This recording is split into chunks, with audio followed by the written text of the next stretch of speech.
15. 기울기는 하향세. 민주당은 48. 기울기는 상향세. 두 당의 지지율 격차는 48 빼기 15. 얼마요? 33. 충격적인 정당 지지율. 창당 이래 최저의 성적표를 받아들였습니다. 이런 충격적인 성적표가 나온 날 장동혁 대표가 최고위에서 뭐라고 발언했을까요? 놀랍게도 이런 말을 했습니다. 이제 지방선거가 41일 앞으로 다가왔습니다. 본격적으로 더불어민주당 그리고 더불어민주당 후보와 싸워야 할 시간입니다. 기강이 무너진 군대로는 전투에서 절대 이길 수 없습니다. 지금부터 발생하는 해당 행위에 대해서는 강력한 조치를 취하겠습니다. 지금부터 발생하는 해당 행위는 선거에 치명적일 수 있기 때문입니다. 해당 행위를 한 사람이 후보자라면 즉시 후보자를 교체하겠습니다. 이제 싸울 상대를 제대로 식별하고 제대로 싸워야 할 때라고 생각됩니다. 싸울 상대 제대로 식별하라. 지금부터 해당 행위는 후보자도 교체할 수 있다. 라는 내부의 강력한 경고의 메시지를 던졌는데 앞서 김진태 지사 등이 면전에서 거취를 결단하는 요구를 해왔는데 그게 무슨 말인지 모르겠다라고 장동혁 대표는 짐짓 얘기를 하더니 이렇게 최고위에서 피하 식별을 못한 해당 행위 할 때는 강하게 징계하겠다라고 후보자도 교체하겠다라는 경고한 겁니다. 근데 그날이 김우식 교수님 성적표가 나온 날이었어요. 정당 지지율이 15. 저 지지율에 따르면 저 여론조사 기관에서 창당 이래 처음 받아보는 최저 성적표라면서요. 그렇습니다. 국민의힘으로 이름을 바꾼 지 최고로 낮은 지금 지지율을 보여준 건데요. 지금 이게 나온 MBS 여론조사하고 또 격주로 나오는 갤럽 여론조사가 지금 최근 거의 한 달 사이에 계속 10%대를 유지하고 있는데 네네, 더 내려갔네요. 15. 최하위를 지금 기록하고 있고요. 저는 장동혁 대표가 어제 최고위에서 저렇게 해당 행위를 용서하지 않겠다, 후보도 교체하겠다 말하는 걸 보고 어떤 걸 느꼈냐면 뭐 좀 과한 비유일지 모르겠습니다만 전쟁 중에 전쟁을 지휘하는 사령관이 전쟁이 위기에 처하고 그다음에 부하들이 말을 듣지 않고 리더십이 붕괴되고 이럴 때 할 수 있는 게 마지막이 뭐냐면 직결 처분하겠다고 하는 거예요. 직결 처분. 도망가지 마라, 직결 처분하겠다. 그렇다고 그게 영이 받아줄 수 있을까요? 그러니까 왜 그러면 전쟁 중에 사령관의 지시가 먹히지 않는지, 왜 부하들이 지시를 따르지 않는지, 그리고 왜 자신의 리더십이 붕괴이기에 있는지를 스스로 점검해보고 스스로 변화시켜야 되는 것이지 내 말 안 들어? 그럼 내가 직결 처분할 거야. 이렇게 이야기하는 거랑 뭐가 다를까요? 지금 15%라고 하는 참담한 성적표를 받아든 당대표로서 이 막중한 시기에 열흘이나 이 당을 비우고 미국에 다녀온 사람으로서 그 만났던 사람이 누군지도 보안이라 공개할 수 없다고 하는 그 처참한 이야기를 하면서 저 성적표 15%라는 게 장동혁 대표의 방미 일정 이후의 여론조사 결과입니다. 한 가지 질문 드릴게요. 말씀 좀 죄송하지만. 네네. 이 답변 주시고 또 계속하세요. 네네. 장동혁 대표 주변 지도부와 가까운 인사들은 방송 등 나가서 방미가 선거에 도움이 된다. 국민들이 어떻게 평가할지 지켜봐야지.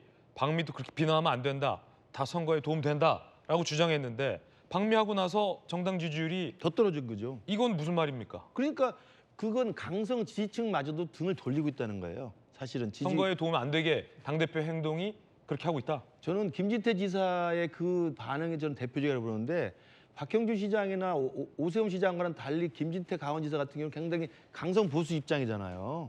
그랬던 분이거든요. 그런데도 면전에서 결자 해지 더 가지려고 하면 가지려할수록 더 물러서야 된다라고 이야기를 했던 것들은 이 방미를 통해서 강성 지지층이라도 결집해 보려고 갔을지 모르겠지만 오히려 방미 열을 비운 게 장동혁 대표를 지켰던 강성 지지층마저도 이거 해도 너무한다라고 납득이 안 되는 처사로 저는 결론이 났기 때문에 TK마저도 그리고 우리 보수층 지지층마저도 등을 돌린 거라고 생각을 해요. 그렇다고 한다면 저기서 할 수 있는 길은 두 가지밖에 없죠. 끝까지 버텨서 총 들고 직결 처분하겠다고 스스로 외롭게 외치는 거 아니면은 물러나는 것밖에 없어요. 저는 그 둘 중에 하나밖에 선택할 게 없는데 저는 어떤 결론을 낼지는 정해져 있습니다만 장동혁 대표가 워낙 저렇게 고집스럽게 자기 그 당권을 지키려고 하기 때문에 이 당이 어디까지 처참하게 무너질지 참 걱정스럽다는 말씀만 드립니다. 예. 해당 행위, 해당 행위를 하면 후보도 교체하겠다라는 경고인데 해당 행위. 사실 김기표 의원님, 네. 당 안팎에서는 해당 행위를 누가 하고 있느냐와 관련된 질문에 대해서 말이 좀 많은데 김기표 의원께서 보시기에는 해당 행위 누가 하고 있다고 보십니까?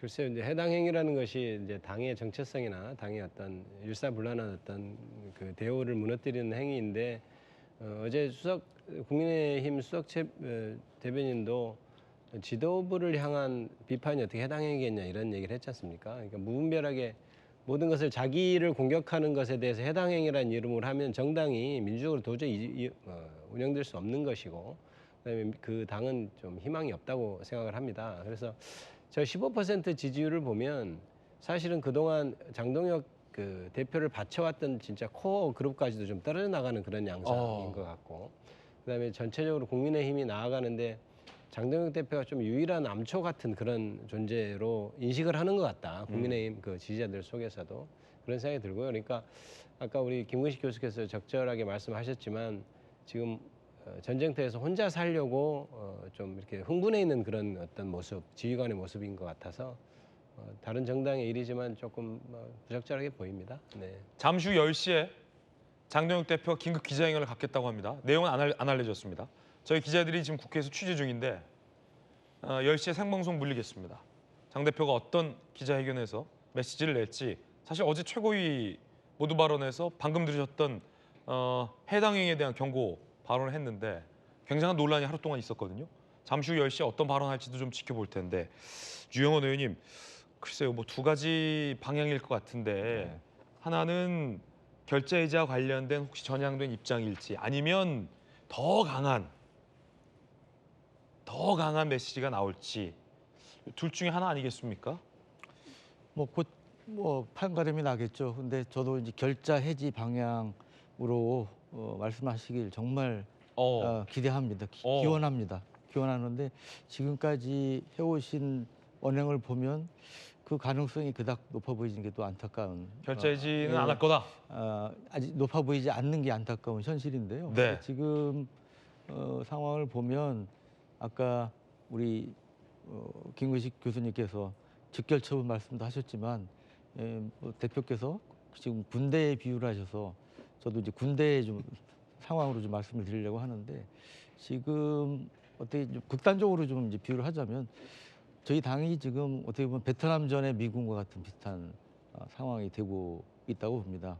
그때 어떤 일이 있었냐면 지금의 미군 모습과는 상상할 수 없는 하극상이 있었어요. 그러니까 상관 지휘하는데 뭐 총으로 쏴서 상관을 살해한다든지 뭐 마약이 성행한다든지 그래서 약간 즉결 처분 말씀도 하셨는데 그 부분이 너무 지나치다. 진짜 실제로 그런 네네. 행동이 처해진다면 거기 하극상 비슷한 사건도 생길 수 있는 게 지금 저희 당의 상황이 아닌가 싶고 그래서 대표님에 대해서 주호영 부의장께서도 굉장히 어려운 한자 성어를 쓰셔서 이제 사실상 사퇴를 촉구하는 말씀을 하셨는데 목소리 조금만 크게 해주세요, 의원님. 예, 그 조영 부의장께서 어려운 한자 성어를 써서 사퇴를 촉구하는 말씀을 하셨는데 네. 저는 뭐 주 부의장보다 훨씬 쉬운 네. 짧은 내자 성어로 지금 장 대표의 상황을 좀 말씀드리겠습니다. 어떤 말씀이요? 적어도 지금까지 상황은 우의독경이다. 우의독경이다. 소위 귀에 경일기다. 네, 아무리 말씀을 주위에서 고언을 드려도 일단 못 들은 척, 뭐 정말 그렇게 모르시는 건지 못 들은 척 하시는 건지 모르겠는데 하여튼 그런 안타까운 생각이 듭니다. 정당 지지율 추이도 한번 저희가 준비했는데 함께 보시죠.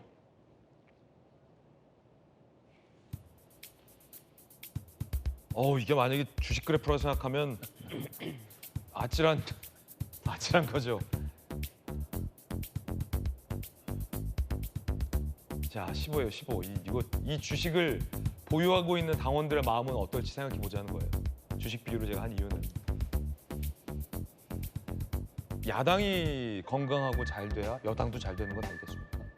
건전한 견제와 균형, 그 안에서 나오는 협치가 두 정당 모두 다 건전하고 건강해야 하는데 이 추이 과연 해당 회의는 누가 하고 있는 걸까요?